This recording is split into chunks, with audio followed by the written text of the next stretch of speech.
ketika akhirnya Anda mengambil tampuk direksi ya Pak, itu per Maret ya Pak? Topnya Pak Ivan, saya Direktur Pengembangan ya. Bapak di bulan Maret kalau tidak salah ya, di bulan Maret.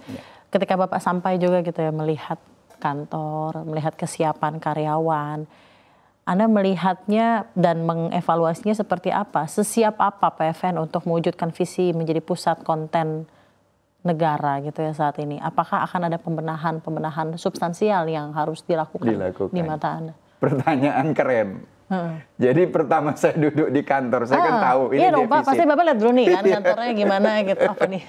Shock. Oh iya Pak. Iya, walaupun sudah memahami, tapi shock itu kan kamera-kamera terbaik di Asia, film 35 mili, terutama yang animasi, yang pernah dulu saya pakai gitu untuk classic animation.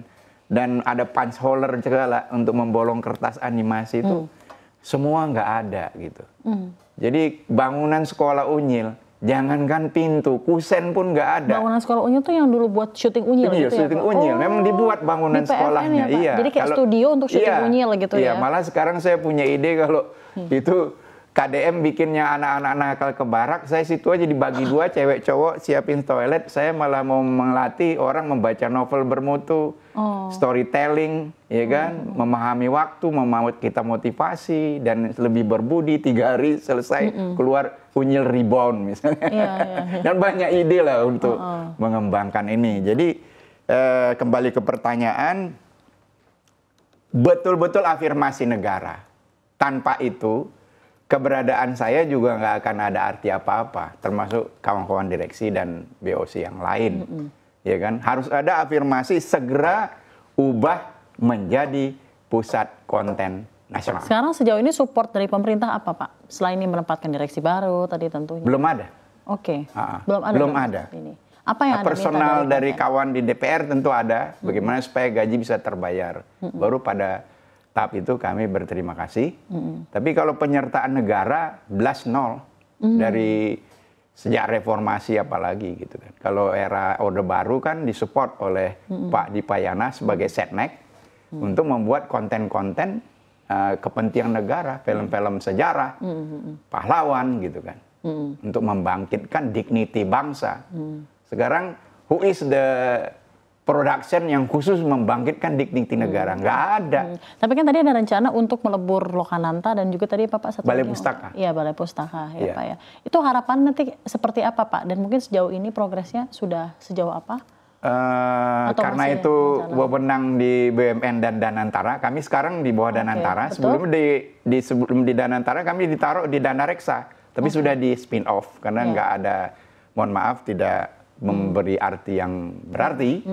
Nah, kita sudah lepas, tapi di Danantara. Tapi Danantara mungkin melihat kita asetnya lahan kan. Ada di Otista 2,4 sama 1,2 yang sempat diduduki itu dan bermasalah legal hari ini sedang kita perjuangkan. Karena sertifikatnya ada di PFN. Oke, sekarang Pak mungkin tentunya pertanyaannya, apakah dalam beberapa tahun terakhir gitu ya, Anda melihat ya, maksudnya gini Pak, dalam beberapa tahun terakhir kita lihat ada banyak film Indonesia mengalami kebangkitan gitu ya Pak. Tapi itu produksi swasta ya Pak ya.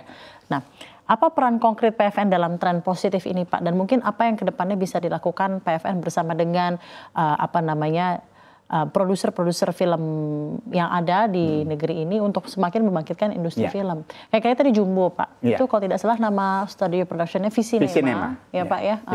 Dan kebetulan karena saya juga, ya saya punya keluarga, jadi saya menonton Jumbo dan saya melihat memang kalau misalnya seluruh film animasi Indonesia sebagus ini, saya yakin Indonesia bisa jadi kiblat animasi Asia Tenggara saja Pak. Gitu ya Pak, karena bagus sekali gitu ya. Jadi menurut Bapak kedepannya apa yang bisa dikembangkan terus Pak dari untuk film-film yang ada di Indonesia dan sumbangsi dari PFN tentunya. Oke, saya bicara masa lalu nih. Kalau kita lihat, yang ngurus film ini begitu banyak.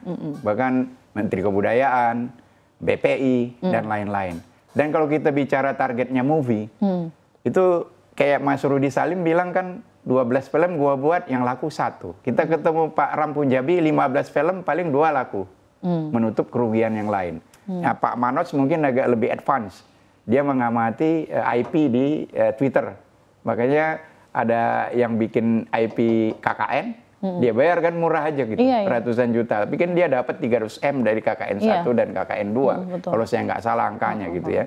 Nah, karena semua orang ngomongin KKN. Nah, terus gitu. peran PFN gimana? Ya, karena kita ada studio, kemudian bekerja sama dengan VT Indonesia, sekarang kita ada studio yang bisa disewakan untuk indoor shooting. Nice.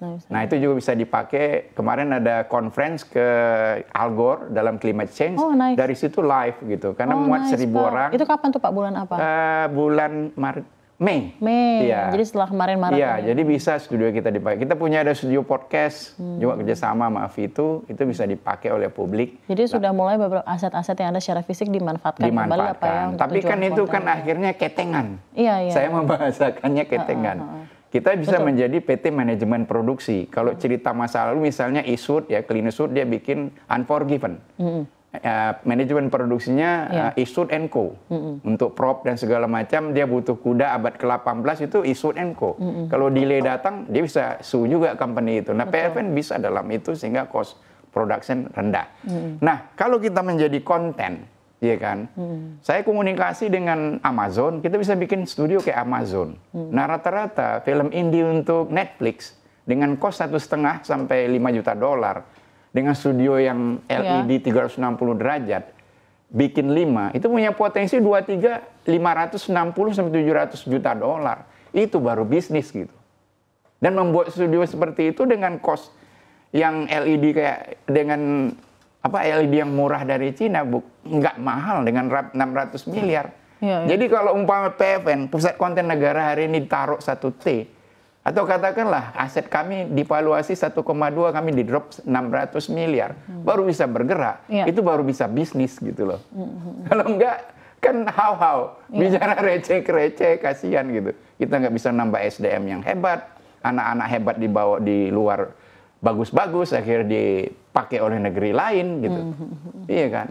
Ini dunia yang luar biasa, bukan hanya bicara movie, kita bicara audio. Kita ketemu dengan Rizal di Siagian. Jangan sampai kita stunting audio juga gitu. Padahal musik-musik tradisional kita masuk Smithsonian Museum luar biasa gitu. Iya.